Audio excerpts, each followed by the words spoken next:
memberikan kepada kita kemudahan di dalam melaksanakan kewajiban-kewajibannya, kewajiban-kewajiban yang Allah wajibkan kepada kita.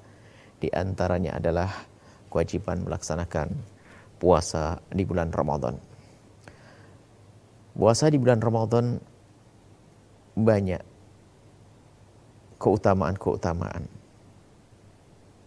Di antaranya adalah disebutkan dalam hadis Nabi SAW. Di antaranya adalah doanya itu dikabul.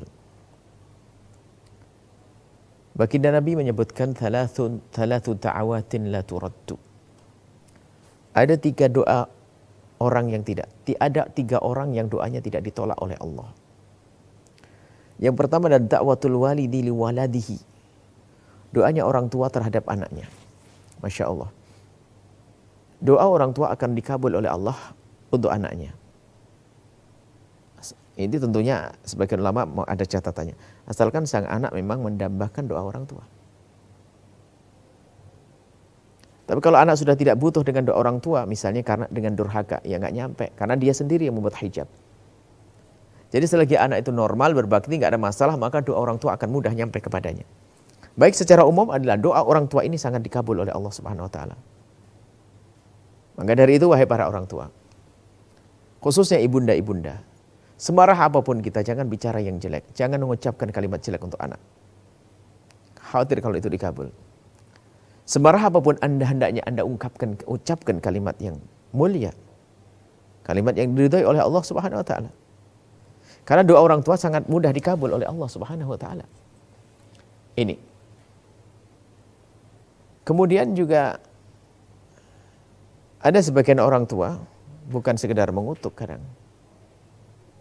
Bukan sekedar mengutuk. Memang dia tuh punya kebiasaan kalau ngomong dengan anaknya jelek. Kalau itu adalah dalam irama doa, na'udzubillah, hati-hati. Yang rugi adalah orang tua itu sendiri. Biarpun marah. Dan dia sebenarnya gak rela dengan doa itu. Cuma karena emosi marah. Sehingga dia mendoakan dengan doa yang jelek. Hati-hati kepada orang tua. Jaga lisan, jangan gampang mudah. Atau jangan mudah mendoakan anak dengan doa-doa yang jelek. Dan doa yang dikabul lagi adalah doatus shaimi, doanya orang yang berpuasa. Masya Allah. Khususnya dalam keadaan dia berbuka. Dalam riwayat adalah disebutkan adalah as-shaim hatta yaftir. Doanya orang berpuasa ini adalah dikabul oleh Allah saat berbuka khususnya. Maka di saat berbuka itu jangan lupa untuk kita melintaskan niat-niat yang banyak bersama buka kita. Sambil kita memakan kurma, kita membaca bismillahirrahmanirrahim, kemudian baca doa, kemudian kita makan sambil kita memohon kepada Allah. Semoga itu akan dikabul karena itu saat yang Allah akan mengabul doa hamba tersebut. Wa doatul musafiri, dan doanya orang bepergian. Bepergian dalam hajat, bukan bepergian maksiat. Di dalam bepergian disebutkan begitulah Rasulullah SAW. Makanya kalau orang bepergian biasanya dimintai doa. Karena dia musafir, dan musafir dikabul doanya. Hadis diriwayatkan oleh Imam Baihaqi. Dalam riwayat lain, ada thalathatun la turaddu da'watuhum. Ada 3 orang yang tidak ditolak doa mereka. As-shaimu hatta yuftir, seorang yang berpuasa. Jadi berpuasa itu sepanjang dia berpuasa itu doanya dikabul. Makanya banyak berdoa saat itu. Sampai hatta yuftir. Sampai berbuka. Makanya jangan macam-macam dengan orang berpuasa.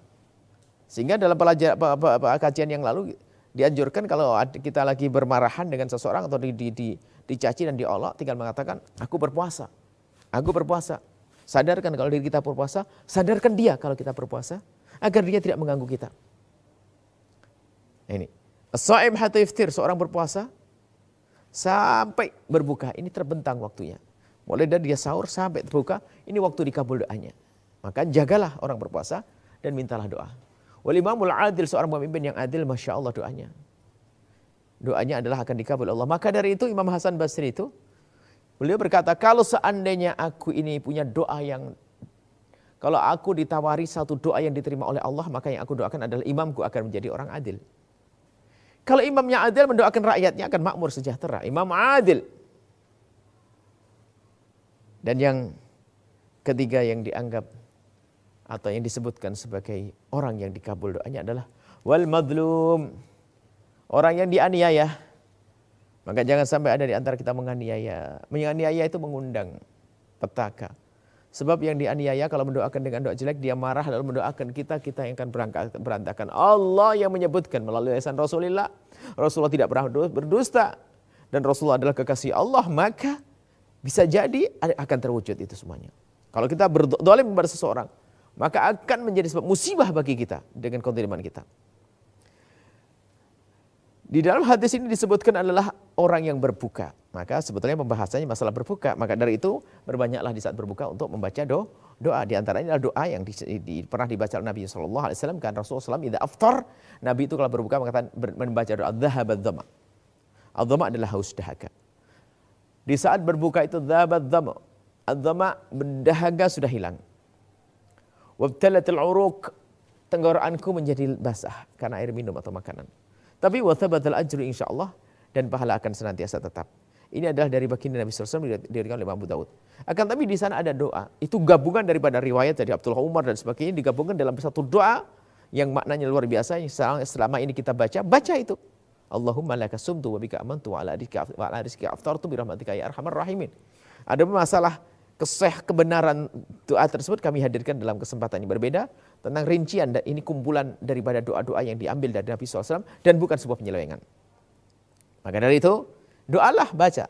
Doa, baca. Idza habadama wa tabtalatul uruku wa tabatal ajru insyaallah, dibaca. Tapi juga jangan lupa membaca doa yang Masya Allah maknanya luar biasa. Allahumma laka sumtu wa bika amantu wa ala rizqika aftartu bi rahmatika ya arhamar rahimin. Maka dengan demikian semakin sempurna puasa kita. Mendapat doa kita dikabul oleh Allah. Doakan orang-orang yang bermasalah dengan kita. Doakan anak-anak kita, doakan keluarga kita, karena saat itu doa kita dikabul oleh Allah Subhanahu wa taala. Wallahu a'lam bissawab. Assalamualaikum warahmatullahi wabarakatuh.